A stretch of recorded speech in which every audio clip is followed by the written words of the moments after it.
అందరికీ praise the lord. దేవుని నామానికి మహిమ కలుగును గాక.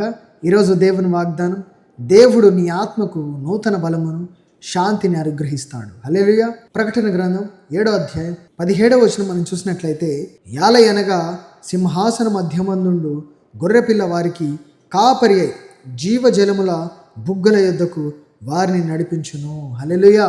ఈరోజు ప్రియ సహోదరి సహోదరుడు, దేవుడు ఎంత చక్కటి వాగ్దానం ఇస్తూ ఉన్నాడంటే, అలసిపోయిన వారికి, ఎవరైతే జీవితం అలసిపోతారు, విరిగి నలిగిన హృదయంతో దేవుడి దగ్గరికి ఎవరైతే వస్తారో, వేదనతో అశాంతితో ఎవరైతే ఈరోజు దేవుడి దగ్గరకు వస్తారో, వారికి దేవుడిస్తున్న వాగ్దానం ఏంటంటే, జీవజలముల యొద్దకు నడిపిస్తాడు. ఈరోజు అనేక విషయాలను బట్టి నువ్వు నలిగిపోతూ ఉన్నావా?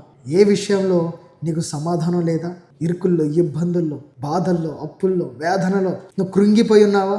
ఈరోజు దేవుడు నీకే ఒక వాగ్దానం ఇస్తూ ఉన్నాడు. ఆయన మంచి కాపు. ఈరోజు నిన్ను పిలుస్తూ ఉన్నాడు, నా దగ్గరికి రా అని. ఈరోజు ఎవరైతే ఆయన దగ్గరకు వస్తారో ఆ జీవజలముల యొద్దకు ఆయన నడిపించును గాక. హల్లెలూయా.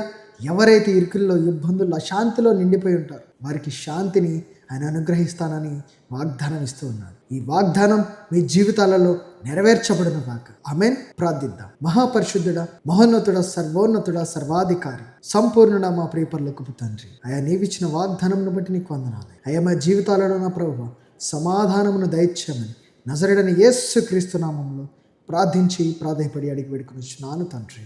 ఆమేన్. అందరికీ